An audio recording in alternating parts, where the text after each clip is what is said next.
গল্পের বাক্সবাই রোমানানুপুর চ্যানেলে আমি রোমানানুপুর আপনাদের পড়ে শোনাচ্ছি সমরেশ মজুমদারের লেখা একটি উপন্যাস বালিকা জানে না।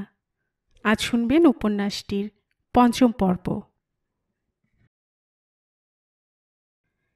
এক প্রকাণ্ড এবং অদ্ভুত জুয়ার জগৎ দেখল দুর্গা। বিশাল হলঘরে সাজানো স্লট মেশিনের সামনে বসে এই সকালবেলায় প্রবীণারা জুয়া খেলে চলেছে। বিভিন্ন মেশিন থেকে কয়েন পড়ার ঝনঝন শব্দ যেন কানের পর্দায় ধাক্কা মারছে। সিরাজের পাশে মেশিনগুলোর মাঝখান দিয়ে হাঁটতে হাঁটতে প্রথমে যে কথাটা দুর্গার মনে এলো তা হলো এদের কোনো কাজ নেই। জীবনের যাবতীয় সমস্যা থেকে বেরিয়ে এসে স্লট মেশিনের নেশায় ডুবে যাওয়াই এদের একমাত্র আনন্দ। একটি মেশিনের সামনে এক বৃদ্ধাকে লাফিয়ে উঠে চিৎকার করতে শুনল দুর্গা। দুহাত মাথায় তুলে তিনি চেঁচাচ্ছেন, জ্যাকপট জ্যাকপট। সিরাজ সেদিকে তাকিয়ে বলল, লাকি মহিলা, প্রচুর ডলার পেয়ে গেলেন। কত? জিজ্ঞাসা করল দুর্গা। জানি না, নিশ্চয়ই অনেক, নইলে ওইভাবে এই বয়সে কেউ চিৎকার করেন না। অবশ্য কত টাকা হারার পর আজ জ্যাকপট পেলেন তা জানি না। কি ইচ্ছে, একবার খেলে দেখবেন নাকি? সিরাজ তাকালো। আপনার ইচ্ছা হলে খেলুন। অনুমতি দিচ্ছেন? হাসল সিরাজ। আশ্চর্য, আমি অনুমতি দেওয়ার কে? মুখ ঘোরালো দুর্গা।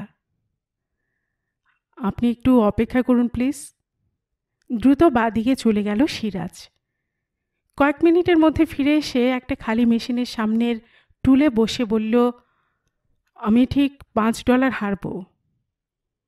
হারবেন কেন? জিততে পারবেন না? দেখি পারি কি না। 10টা কয়েনের প্রথমটা গর্তে ফেলতেই শব্দ বাজল।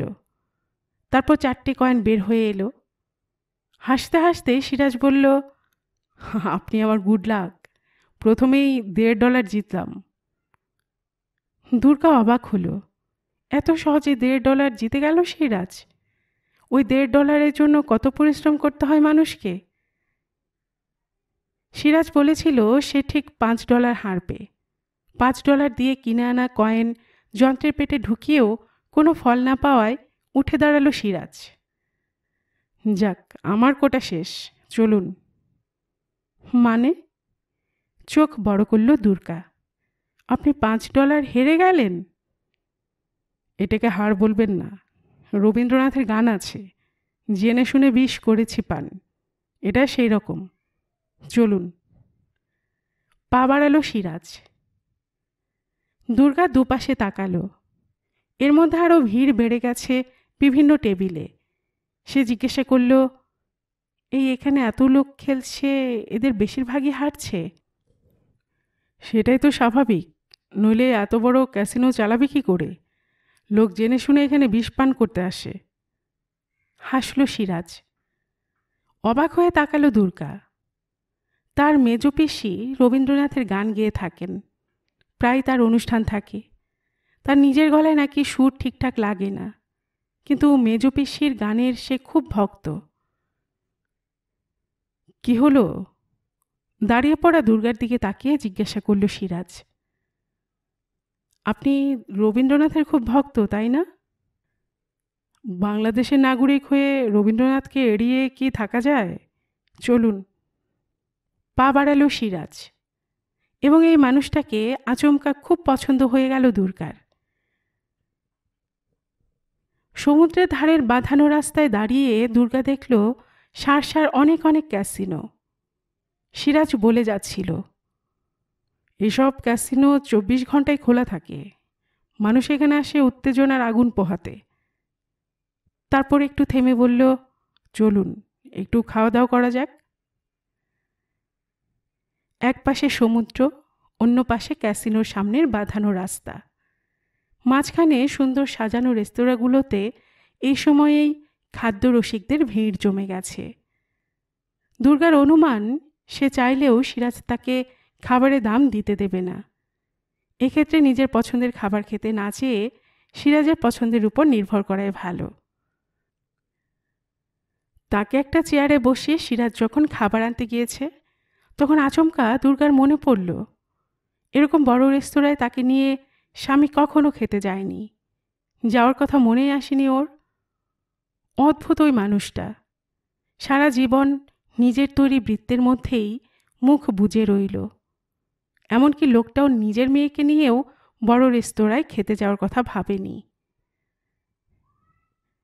দূর থেকে সিরাজকে খাবার বয়ে নিয়ে আসতে দেখে দুর্গা ঠিক করল সামনের রবিবার এসে স্বামীকে বলবে মেয়েকে নিয়ে বড় রেস্তোরাঁয় খেতে যেতে। স্বামী যদি যেতে অসুবিধে বোধ করে তাহলে সে মেয়েকে নিয়ে গিয়ে খাইয়ে আনবে। এরকম ভাবার পরে বেশ স্বাভাবিক বোধ করল দুর্গা। সিরাজ দুটো প্লেট টেবিলে রাখলে দুর্গা হাত নাড়ল। ওরে বাবা, আমি এত খাবার খেতে পারবো না, আপনি অর্ধেক নিয়ে নিন। সিরাজ হাসল, কিছু বলল না। নতুন ফ্ল্যাটে বাবা মা এবং মেয়ের জন্য আলাদা আলাদা ঘর বরাদ্দ হলো।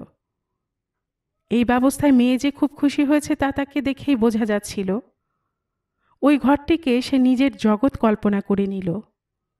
রোজ সকালে বাবা তাকে স্কুলে পৌঁছে দিয়ে যায়। স্কুল ছুটি হলে সেই প্রবীণা, যার সঙ্গে প্রায় জ্ঞান হওয়ার পর থেকে স্কুলে যাতায়াত করছে, সে বাড়িতে পৌঁছে সঙ্গ দেন দুর্গা ফিরে না আসা পর্যন্ত। প্রবীণা অবাক হয়ে দেখেন মেয়েটিকে। ওর মধ্যে শিশুসুলভ কোনো চালচলন নেই। স্কুলের লাইব্রেরি থেকে সে ৩-৪ ক্লাস উঁচুতে যেসব বই পড়ানো হয় সেই বইয়ের কয়েকটা বাড়িতে এনে খুব খুশি হয়েছে, কারণ সেই সব বই পড়ে অর্থ বুঝতে তার কোনো অসুবিধে হচ্ছে না। উল্টে নিজের ক্লাসের বইগুলোকে খুব জেলো বলে মনে হচ্ছিল তার। এখন তার বয়স ৭। এই বয়সে সে ক্লাস 7-এর অঙ্ক অনায়াসে করতে পারে। যখন পড়তে বসে তখন সেই প্রবীণাকে সামনে বসিয়ে ইংরেজি ভাষায় অনর্গল নিজের পরীক্ষা নেয়। প্রবীণা যত শোনেন তত মুগ্ধ হন। মেয়েটির ইংরেজি উচ্চারণ বাঙালিদের মতো নয়, বেশিরভাগ শব্দই অবদ্ধ থাকে তার কাছে। তবু শুনতে এবং মেয়ের মুখের দিকে তাকিয়ে থাকতে তার খুব ভালো লাগে। পরীক্ষার পর আবার অভিভাবকদের ডাক পড়ল স্কুলে। স্কুলের সেক্রেটারি এবং প্রিন্সিপাল দুর্গা এবং তার স্বামীকে নিয়ে আলাদা কথা বললেন। তাদের ধারণা এই মেয়েটি অতি অসাধারণ মেধার মেয়ে। তাদের স্কুলে এরকম কোনো ছাত্রী বা ছাত্র আজ অবধি পড়াশোনা করেনি। যার এতখানি মেধা আছে তাকে আরও 2 ক্লাস উঁচুর সিলেবাস থেকে প্রশ্ন করা হবে। যদি তার উত্তর সন্তোষজনক হয় তাহলে ওকে উঁচু ক্লাসে প্রমোট করতে কোনো অসুবিধা নেই। মেয়ে যে অনেকটাই অন্যরকম তা বেশ কিছুদিন ধরে বুঝতে পারছিল দুর্গা এবং তার স্বামী। 7 বছরের মেয়ে শেক্সপিয়ারের নাটকের সংলাপ স্মরণে রেখে কথা বলে কি করে তা ভেবে পান না তার শিক্ষকরা। সেই কথা তারা মেয়ের বাবা মাকেও বলেছেন। মেয়ে যতক্ষণ বাড়িতে থাকে ততক্ষণ নাওয়া খাওয়ার সময়টুকু বাদ দিলে সামনে বই ছাড়া বসে থাকে না। দুর্গার অবাক লাগে, এই এতটুকু মেয়ে কি করে জীবনের অনেক জটিল সমস্যা যে লেখায় রয়েছে তা অবলীলায় পড়ে যায়, পড়ে মনে রাখে। মেয়ের এই ব্যাপারটা নিয়ে স্বামীর সঙ্গে কথা বলেছিল দুর্গা। বলেছিল, ওর টিচারও বলেছে এটা খুব অস্বাভাবিক ব্যাপার। মাথা নেড়েছিল স্বামী। সত্যি কথা, বয়সের আগে যদি ফল পেকে যায় তাহলে তার কোনো স্বাদ থাকে না, কিন্তু কি করা যায় তাই বুঝতে পারছি না। ও নতুন ক্লাসে ওঠার 2 মাসের মধ্যেই সব পড়া শেষ করে যদি বসে থাকে তাহলে বাকি 10 মাস কি করবে? তাই ওরা আরও 2 ক্লাস উপরে তুলে দিতে চাইছে যাতে পুরো বছরটা পড়াশোনা নিয়ে থাকতে পারে। এরকম ঘটনা কখনো শুনিনি। ওকে যদি ঢাকার স্কুলে ভর্তি করা হয় তাহলে লাভ হবে। তুমি তো বলতে দেশের পড়াশোনার স্ট্যান্ডার্ড এখানকার চেয়ে অনেক ভালো। দুর্গার রাস্তা হাতটা ছিল। হতে পারে, কিন্তু মেয়েকে আমেরিকার স্কুল থেকে সরিয়ে বাংলাদেশের স্কুলে ভর্তি করলে লোকে আমাদের পাগল বলবে। যা হবার তা এখানেই হোক। আরে বাবা, মেয়ে তো পড়াশোনায় খুব ভালো বলেই স্কুল থেকে ওকে অন্য ছেলেমেয়েদের চেয়ে অনেক বেশি গুরুত্ব দিচ্ছে, তাই না? কথা শেষ করেছিল স্বামী। 7 বছরের মেয়ের দিকে তাকালে নিজের মেয়ে বলে মনে হয় না মাঝে মাঝে। দুর্গা ওর পাঠ্য বইয়ের বাইরের বইগুলো উল্টে পাল্টে দেখে আর ভাবে, এইটুকু মেয়ে কি করে এতখানি মেধা পেল। অনেক ভেবে সে স্বামীকে বলল, ওকে নিয়ে আমাদের একবার বাংলাদেশটাকে দেখিয়ে আনা উচিত। আমেরিকায় জন্মেছে বলে ও এ দেশের নাগরিকত্ব পেয়ে গেছে, কিন্তু ওর দেশ তো বাংলাদেশ। তুমি কি বলতে চাও? স্বামী অবাক হয়ে জিজ্ঞাসা করল। একবার ওকে ওর দেশটাকে দেখিয়ে আনা উচিত, দুর্গা বলল। কপালে ভাঁজ পড়ল স্বামীর। তারপর বলল, আমাদের দুজনের পক্ষে তো একসঙ্গে ব্যবসা বন্ধ করে যাওয়া সম্ভব নয়। হয় তোমাকে যেতে হবে, নয় আমাকে। ওর স্কুল ছুটি থাকলে সেটা সম্ভব। তুমি ওকে নিয়ে ঘুরে এসো, দুর্গা বলল। আমি? মেয়ে আমার সঙ্গে যেতে চাইবে তো? তোমার সঙ্গে না গেলে আমার সঙ্গেও যাবে না, দুর্গা বলেছিল। জোর করলে হয়তো মেয়ে যাবে, কিন্তু দেশের জীবনযাপনের ধরনের সঙ্গেও কি মানিয়ে নিতে পারবে? না পারুক, একবার জেনে আসা উচিত। বেশ ভেবেচিন্তে বলেছিল দুর্গা। কিন্তু মেয়ে প্রস্তাব শোনা মাত্র একটাই প্রশ্ন করেছিল, হোয়াই? দুর্গা বলেছিল, মানে আমরা কোত্থেকে এসেছি, আমাদের আত্মীয় স্বজন কারা, তা জেনে আসা প্রত্যেক মানুষের উচিত। তাই যাবি? রুটস? আমার রুটসের কথা বলছো? হ্যাঁ তাই, দুর্গা জোরের সঙ্গে বলেছিল। হেসেছিল মেয়ে। পরিষ্কার ইংরেজিতে বলেছিল, সেটা জানবার জন্য আমেরিকা থেকে বাংলাদেশে যাওয়ার কি দরকার? এই তোমাদের দুজনকে তো দুবেলা দেখছি। তাছাড়া সেই জ্ঞান হওয়ার পর থেকে তো আন্টিকে দেখে আসছি। আমার মনে হচ্ছে তোমাদের তিনজনকে দেখলেই বাংলাদেশ দেখা হয়ে যাবে। কথা খুঁজে পায়নি দুর্গা। স্বামীও আর এই ব্যাপার নিয়ে কথা তোলেনি। মেয়ে স্কুলের 2 ধাপ ডিঙিয়ে গিয়েছিল অবলীলায়। ঢাকা থেকে ছোট দেওয়ার ফোন করেছিল। খুব বিষণ্ণ গলায় বলেছিল, কাল রাত থেকে মায়ের বুকে খুব ব্যথা করছিল। আজ ভোরবেলায় হাসপাতালে ভর্তি করেছি। কিন্তু কাল থেকে শুধু দাদাকে দেখতে চাইছে। দাদাকে দাও। দুর্গা বলেছিল, তোমার দাদা একটু দরকারে বাইরে গিয়েছে, কিন্তু মা এখন কেমন আছেন? দেওয়ার বলেছিল, ভালো না বৌদি, তোমরা তো মাকে ভুলেই গিয়েছ। মা কিন্তু ভোলেনি। দাদাকে বলবে, যদি একবার আসে তাহলে ভালো হয়। মা শান্তি পাবে দাদাকে দেখে। রাখলাম। শাশুড়ি মানুষটি নিপাট ভালো মানুষ। খুব অসুস্থ না হলে পয়সা খরচ করে দেওয়ার ফোনটা করত না। দুর্গার মনে হলো একটুও দেরি না করে আজই স্বামীর ঢাকায় বিমান ধরা উচিত। স্বামী ফিরে এলে ব্যাপারটা জানালো সে। চোখ ছোট করে ভাইয়ের বলা কথাগুলো শুনল স্বামী। তারপর জিজ্ঞাসা করল, ঠিক কি হয়েছে তা বলল? বুকে ব্যথা নিয়ে হসপিটালাইজড হয়েছেন যখন, তোমাকে খুব দেখতে চাইছেন। আর দেরি না করে আজই তোমার চলে যাওয়া উচিত, দুর্গা বলল। স্বামীকে যেন একটু বিমর্ষ দেখালো এবং শেষ পর্যন্ত ব্যবসার ব্যাপারে দুর্গাকে অনেক সতর্ক করে অভাবনীয়ভাবে অল্প দামের একটা টিকিট জোগাড় করে রওনা হয়ে গেল। স্বামী চলে যাওয়ার পর দুর্গার মনে হচ্ছিল বিরাট বোঝা আচমকা তার ঘাড়ে চেপে বসেছে। ভাগ্যিস তাকে মেয়ের পেছনে সময় দিতে হয় না। ওই বয়স্ক মহিলাই খুব যত্নের সঙ্গে মেয়ের দেখাশোনা করে চলেছেন। দোকানে এখন কোনো পুরুষ নেই। পলাশের জায়গায় কাজ করছে ওর বান্ধবী। মেয়েটি খুব শান্ত, নাম দিলারা। কাজে যোগ দেওয়ার কিছুদিন পরে বাড়িতে ফিরে এসে স্বামী বলেছিল, এই দিলারা মেয়েটি মনে হয় মন্দ নয়। কি করে বুঝলে? দুর্গা জিজ্ঞাসা করেছিল। হাতটার নেই এটা বুঝতে পেরেছি, তাই ভরসা করা যাবে। স্বামী ঢাকায় চলে গেলে দুর্গা বলল, সব তো জানিস, হঠাৎই ওকে ঢাকায় চলে যেতে হয়েছে। দেওর ফোন করেছিল, শাশুড়ি বোধহয় আর বাঁচবেন না। তুই যদি এই কদিন ওর ফিরে আসা পর্যন্ত একটু বেশি সময় দিস তাহলে খুব ভালো হয়, তাহলে আমি বাইরের কাজগুলো করতে পারি। দিলারা মাথা নেড়েছিল। আমার কোনো অসুবিধা হবে না, যখন যেটা দরকার বলবেন আমি নিশ্চয় করে দেব। পলাশ নিউ ইয়র্ক থেকে নতুন চাকরিতে অন্য শহরে চলে যাওয়ায় দিলারার একই সঙ্গে মন খারাপ এবং মন ভালো হয়ে গিয়েছে। সে নিজে চাকরির চেষ্টা করেছিল, আইনসম্মত মাইনে কেউ তাকে দিতে চায়নি, উল্টে ইশারা ইঙ্গিতে অন্য কিছু বুঝিয়েছিল। সে যখন খুব হতাশ হয়ে পড়েছিল তখন পলাশ তাকে এই দোকানের কথা বলে। কাজটা যে এত সহজে হয়ে যাবে ভাবেনি দিলারা। অনেক দিন হয়ে গেল। সে আপার সঙ্গে তার স্বামীর সম্পর্ক কী ধরনের তা বুঝে উঠতে পারল না। অন্যের ব্যাপারে নাক গলানো তার স্বভাব নেই।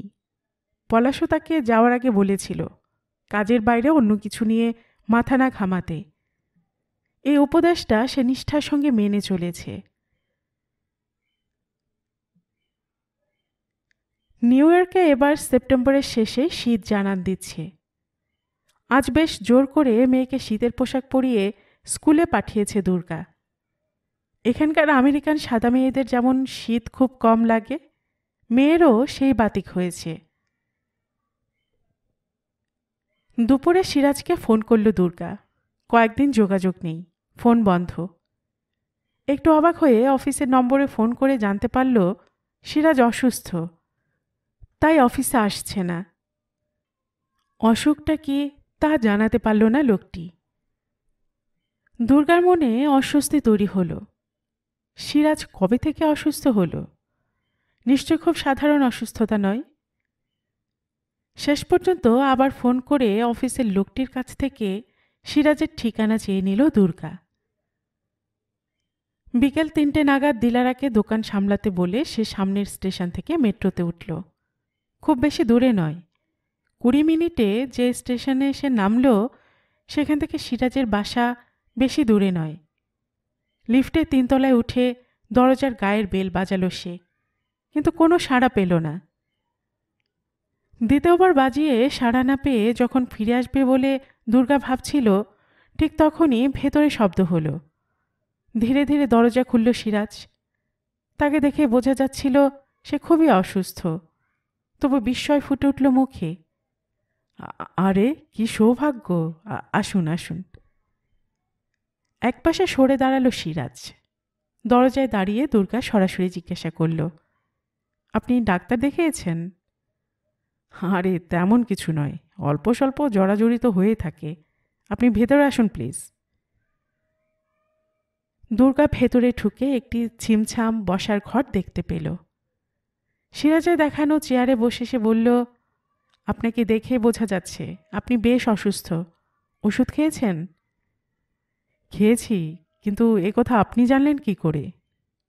জেনে গেলাম। এই ফ্ল্যাটে কি আপনি একাই থাকেন? না না, আমার এক সহকর্মী পাশের ঘরে থাকেন। উনি এখন অফিসে, তাই আলাপ করিয়ে দিতে পারছি না। জ্বর কত? ছিল, আজ সকাল থেকে নেই। আর 2-1 দিন বিশ্রাম নিলে ঠিক হয়ে যাব। আমি ভাবতেই পারছি না আপনি আমাকে দেখতে এসেছেন। নিশ্চয়ই অফিসে ফোন করে জানতে পেরেছেন। হাসল সিরাজ। হ্যাঁ, ফোন করে জানার পর খারাপ লেগেছে। তাকালো দুর্গা। কপালে ভাঁজ পড়ল সিরাজের। দুর্গা হাসল। অসুস্থ হয়ে বাড়িতে শুয়ে আছেন এবং সেটা অফিসকে জানাতেও পেরেছেন। আমার দোকানটা যে চেনেন না তা তো নয়, একদিন ফোনও তো করেছিলেন। আরেকটা ফোন করে নিজের অসুস্থতার কথা জানালে যে মানে লাগতো তা বুঝতে পারিনি। হাত জোর করল সিরাজ। ক্ষমা চাইছি, জ্বর তো খুব বেশি ছিল না, তাই কাউকে বিব্রত করতে চাইনি। মাথা নাড়ল সে। আপনি এসেছেন আমাকে দেখতে, আমি যে কি খুশি হয়েছি তা বোঝাতে পারবো না। ঠিক আছে, ওষুধ ঠিকঠাক খাচ্ছেন তো? উঠে দাঁড়ালো দুর্গা। হ্যাঁ। মাথা নাড়ল সিরাজ। এত তাড়াতাড়ি চললেন? হ্যাঁ, দোকানের মালিক ঢাকায় গিয়েছেন। যে মেয়েটি কাজ করছে তার উপর দোকানের দায়িত্ব দিয়ে এসেছি। বেশি দেরি করা ঠিক হবে না। দরজার দিকে এগিয়ে গেল দুর্গা। একটা কথা বলবো? পাশে এসে দাঁড়ালো সিরাজ। নিঃশব্দে মাথা নাড়ল দুর্গা। আজ নিজেকে খুব ভাগ্যবান বলে মনে হচ্ছে। হেসে ফেলল দুর্গা। সাবধান, পরে যেন আফসোস করতে না হয়। তারপর দরজার বাইরে গিয়ে মুখ ঘুরিয়ে বলল, তাড়াতাড়ি ভালো হয়ে উঠুন, ভালো হয়ে একদিন দোকানে আসুন। দুর্গা চলে এলো।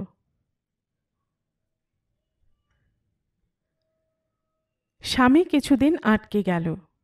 হাসপাতাল থেকে বাড়িতে ফিরে এলেন না শাশুড়ি মা। ফলে তার শ্রাদ্ধ শান্তি না শেষ করে স্বামীর পক্ষে নিউ ইয়র্কে ফিরে আসা সম্ভব ছিল না।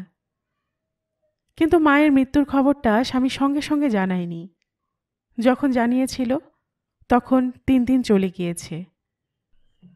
খবরটা শুনে দুর্গা স্বামীকে জিজ্ঞাসা করেছিল, আমাকে এখন এই শ্রাদ্ধ শান্তি না হওয়া পর্যন্ত কি কি নিয়ম মানতে হবে জানো?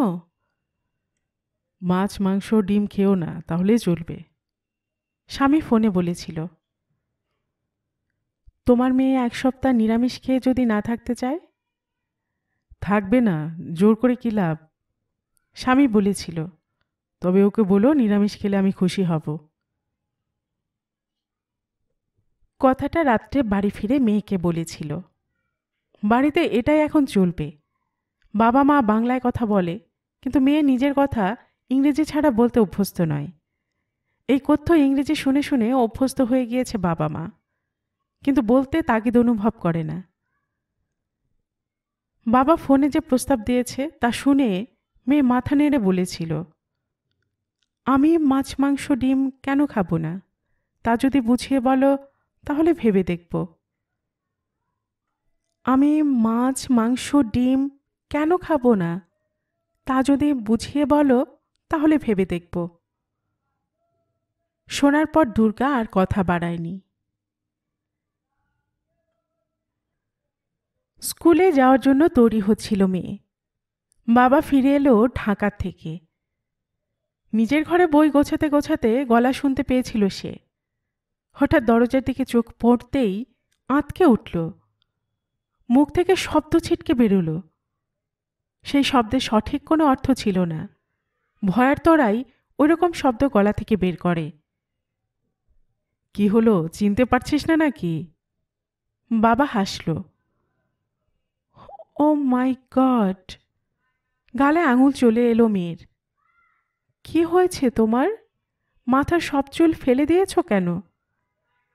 মেয়ের গলা থেকে বের হওয়া ইংরেজি শব্দগুলো জড়িয়ে মিশে একাকার হয়ে গেল। আমি হিন্দু, বাবা মা মারা গেলে তার পারলৌকিক কাজ করার সময় এটা করতে হয়। বাবা বলল, করলে কি লাভ হয়? কি হয় জানি না, বহুকাল ধরে এটা করা হচ্ছে। হয়তো যিনি চলে গেলেন তার আত্মা শান্তি পায়। বাবা বোঝাতে চাইল। ও নো, নেভার! মেয়ে বারবার দুদিকে মাথা নাড়তে লাগল। কি হলো? তুমি বা মা যখন মারা যাবে তখন কি আমাকেও এরকম মাথা শেভ করতে হবে? আমি ভাবতে পারছি না। তোমরা কি পাগল? বলতে বলতে দুহাতে মুখ ঢেকে কোঁকে উঠল মেয়ে। আরে না না, বাবা হেসে ফেলল। তোর ভয় নেই। দু চোখে সন্দেহ, হাত সরিয়ে তাকালো মেয়ে। ওটা মেয়েদের করতে হয় না, শুধু ছেলেরাই করে। শুধু ছেলেরা কেন? মেয়েরাও তো বাবা মায়ের সন্তান। মেয়ের গলায় এখন তেজ ফিরে এলো। সন্দেহের চোখে তাকালো সে। এটাই নিয়ম, মেয়েদের বাদ দেওয়া হয়েছে।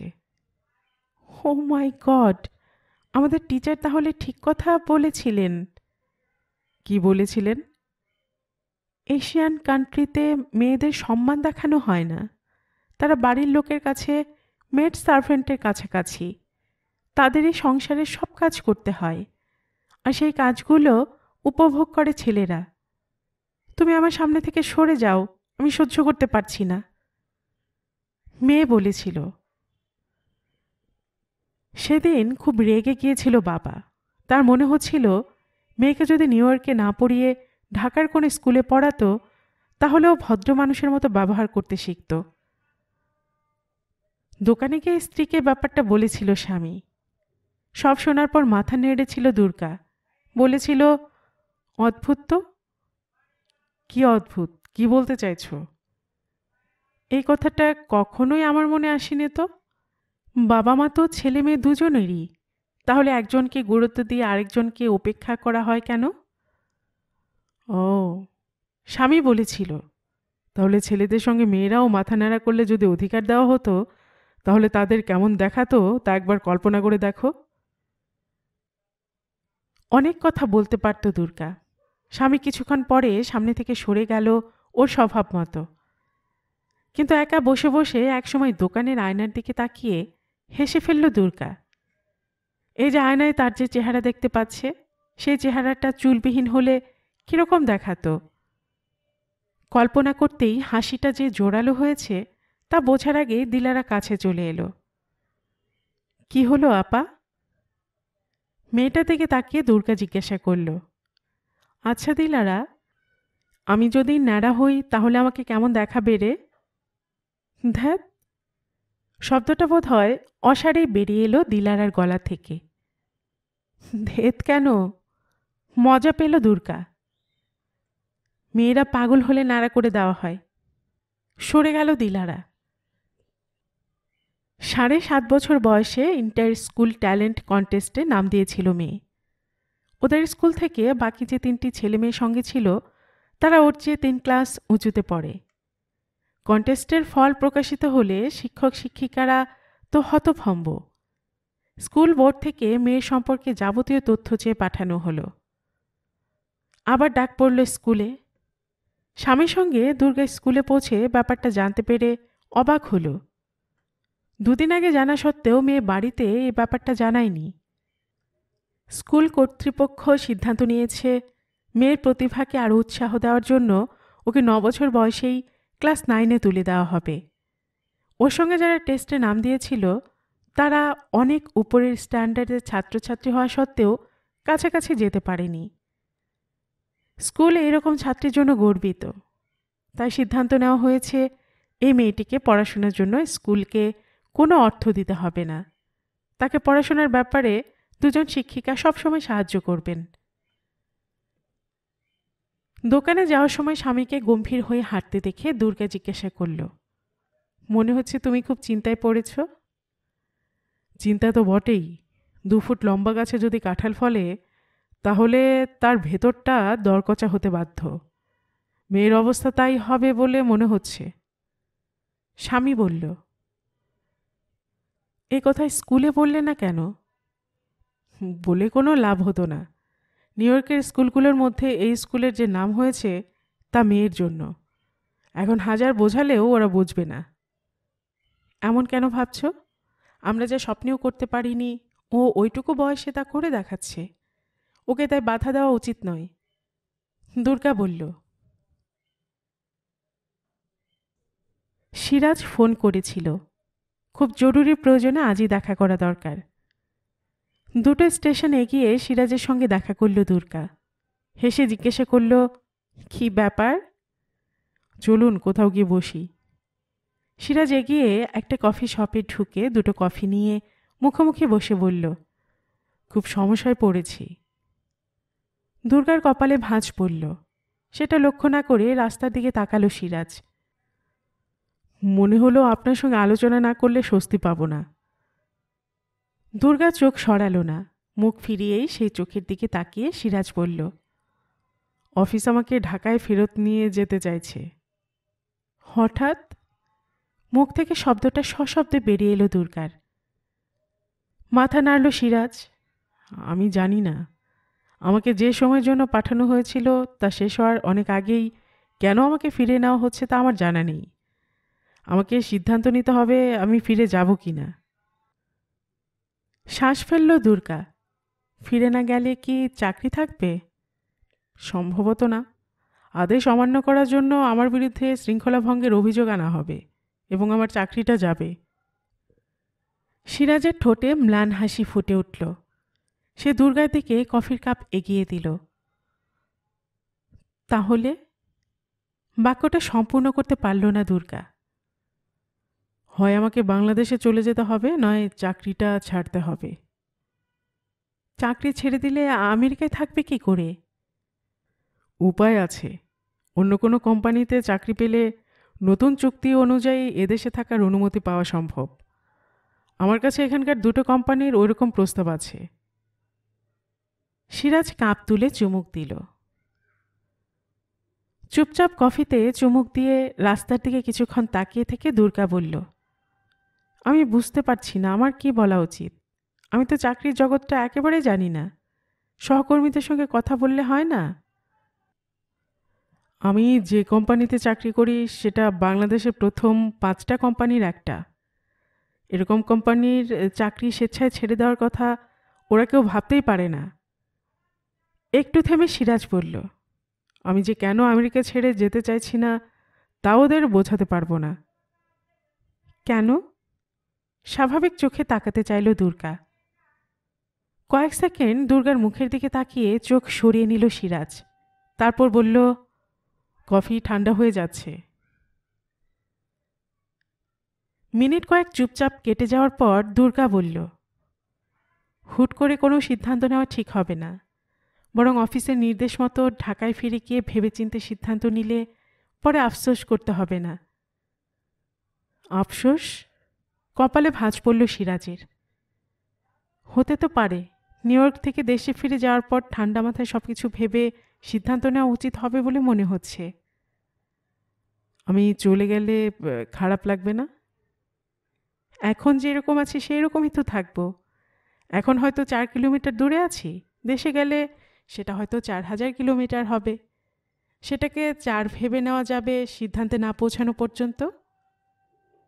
খুব শান্ত গলায় বলল দুর্গা। বলার পরই নিজেই অবাক হলো।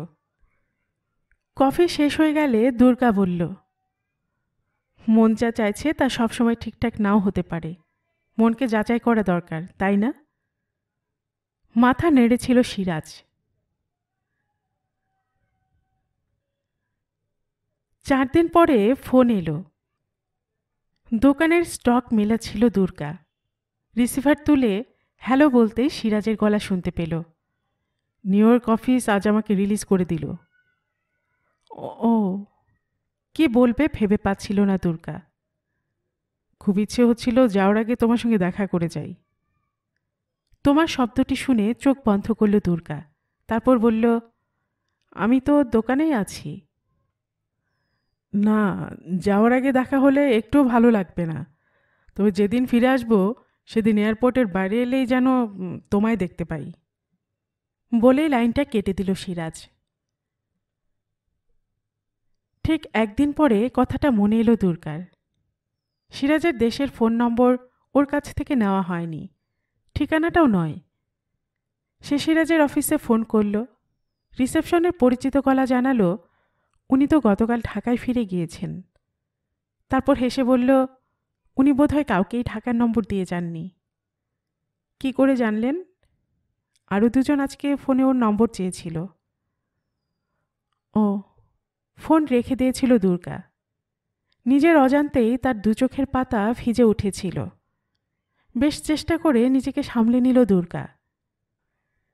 ঠিক তখনই গলা কানে এলো, ভেতরে আসতে পারি? May I come in? কান্না মুছে হাসি আসছিল। সেটা সামলে দরজার দিকে তাকালো দুর্গা। এরকম কথা মাঝে মাঝেই শুনতে হয় দোকানে থাকলে। প্রথম বাংলা বাক্য এবং সঙ্গে সঙ্গে তার ইংরেজি অনুবাদও বলেন আগন্তুক। কখনো আগে ইংরেজি পরে বাংলাও শুনতে হয়।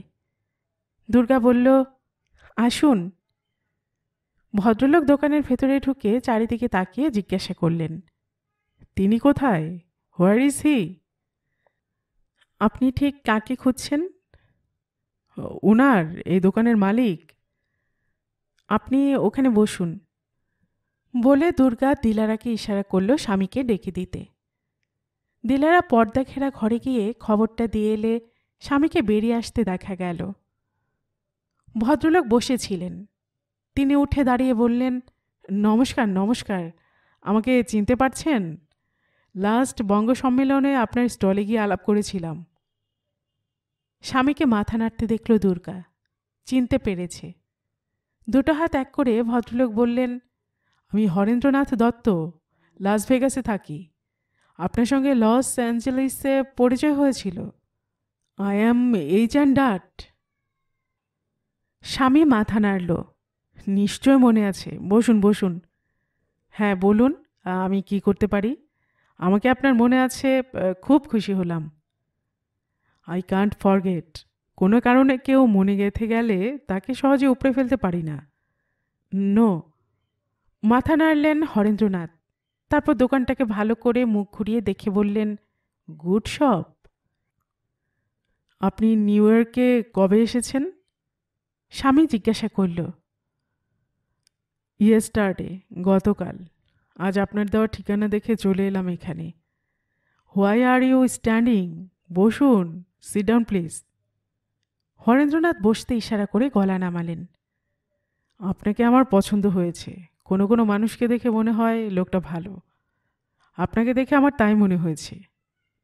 শুনুন, আমি লাস ভেগাসে একটা বাংলা সংস্কৃতি মেলা করতে চাই। ঢাকা থেকে কলকাতা থেকে শিল্পীদের নিয়ে আসব। আপনি আমাকে কিভাবে সাহায্য করতে পারবেন? I need your help.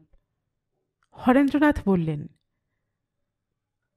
আমি তো সামান্য মানুষ, ঠিক কীরকম সাহায্যের কথা বলছেন তা জানলে বলতে পারবো কতটা করা আমার পক্ষে সম্ভব।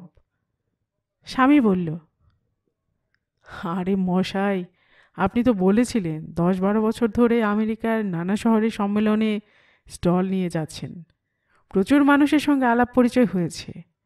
সেটা তো নিজের চোখে দেখেছি। I have seen that. খুব জোরে মাথা নাড়লেন হরেন্দ্রনাথ। ঠিক কি করতে বলছেন আমাকে? স্বামী প্রশ্ন করল। সিম্পল, খুব সোজা। এতদিন ধরে যেতে যেতে ঢাকা বা কলকাতার যেসব লোক স্টল ভাড়া নেন তাদের সঙ্গে তো ভালো জানাশোনা হয়ে গিয়েছে আপনার। শিল্পীদের অনেককেই নিশ্চয়ই চেনেন। আপনি একটু আমার হয়ে ওদের সঙ্গে যদি যোগাযোগ করেন তাহলে নিশ্চয়ই কাজ হবে।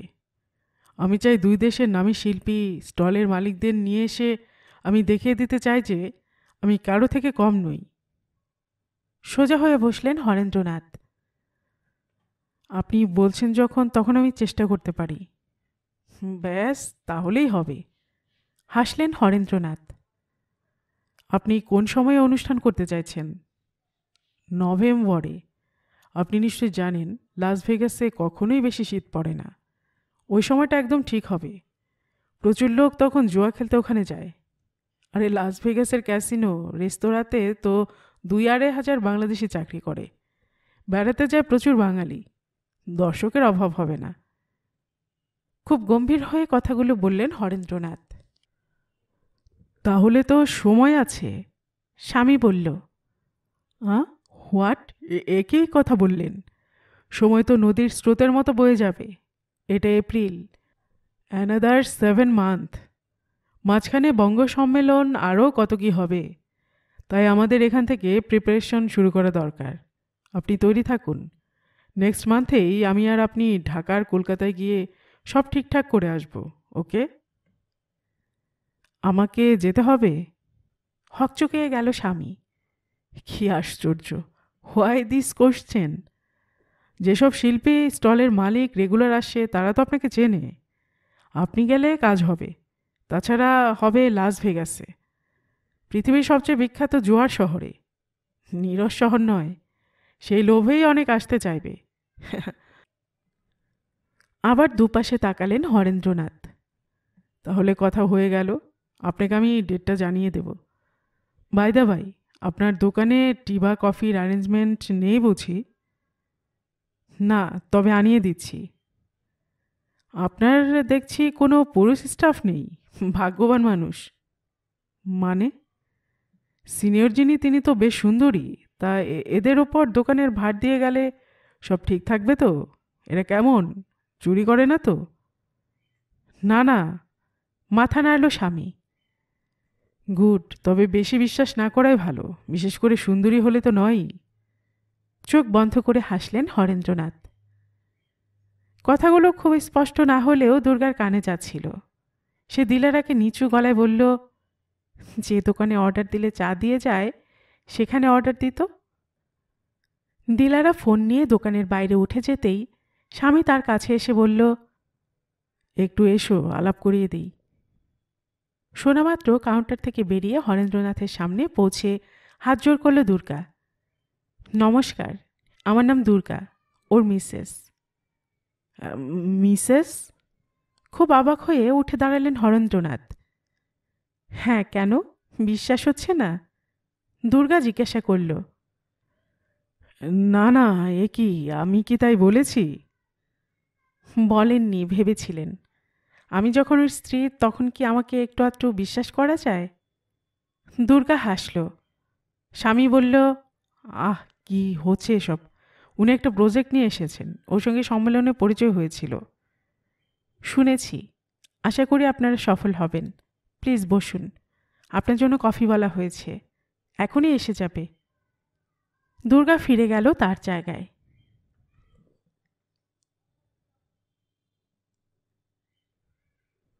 গল্পের বাক্সবাই রোমানানুপুর চ্যানেলে আমি রোমানানুপুর এতক্ষণ আপনাদের পড়ে শোনাচ্ছিলাম সমরেশ মজুমদারের লেখা একটি উপন্যাস, বালিকা জানে না। আজ শুনলেন উপন্যাসটির ৫ম পর্ব। আর এতক্ষণ গল্প পাঠে আমি আপনাদের সাথে ছিলাম রোমানানুপুর।